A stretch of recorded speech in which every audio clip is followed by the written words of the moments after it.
YouTube? Topaz Jace back for another daily review, and this one is to that Wale featuring PnB rock, that Delima, and I'm giving this one the yellow light because, quite frankly, it's not that good here, but yet it's not god awful either. It's another one of those songs that, I'll listen to break it down, but yet I'll probably never listen to it again because it's not anything that I would be interested in and all of that, dude. But overall, the reason why I'm really not feeling it the most is the fact that it's one of those duets between a rapper and somebody else where the rapper is trying to do a little bit of singing, and that just doesn't work for Wale. Honestly, the fact that it's a duet and the production is rather dry, it comes off as a pretty bad song here, but I did like it once I broke down the concept of what he's ultimately talking about. He's ultimately talking about going over and getting played by a woman and all of that. Like, if you're going to be coming through and all of that, then he wants to smash, but yet if it's not going to be that, what exactly is it he's going to do? This is the dilemma that he had. Like, why would I subject myself to being around you and all of that if I'm not here to have sex or nothing? Like, I really don't like you like that just to chill with you. And this is the thing that all of my fellas gotta kind of understand, because women will play these little games and stuff with you, man.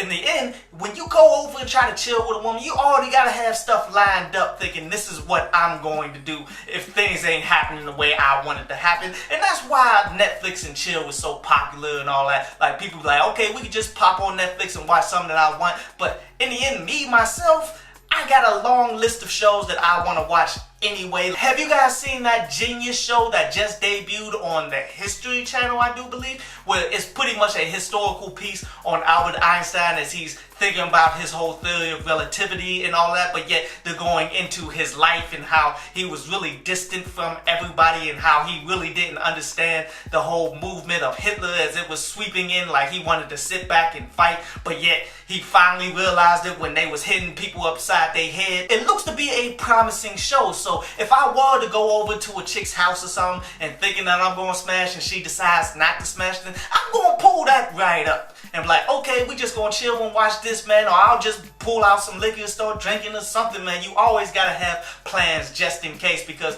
women will try to play with you like that. The worst mistake that you can make is sitting up there trying to argue with them because they're not trying to let you hit or anything like that, because you end up costing yourself potential sex in the future and all that. It all just comes down to, okay, you're not doing that? Okay, this is what I'm going to do now and you can rock with me on this. But a quick recap here, man. The positives that I've taken from this is that there's a lesson to be had here. If you're going to go deal with a chick or something and you think you're going to have sex or something, always be prepared if things go the other way, and don't throw salt on yourself if it does happen the other way. While the negatives is, it's not that good of a song. But this concludes today's review, man, and now we're going to jump into a brief instrumental from underground producer GP Beat Bangers before we take some of your questions.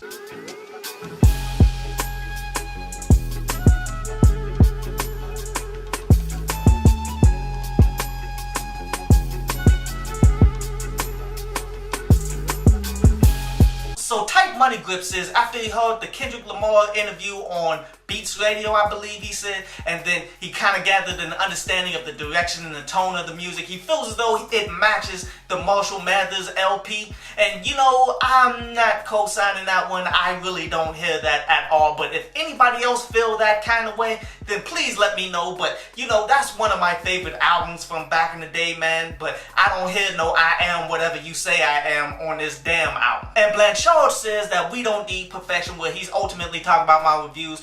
I guess he feels as though that I'm nitpicking at times and all of that. And here's the thing.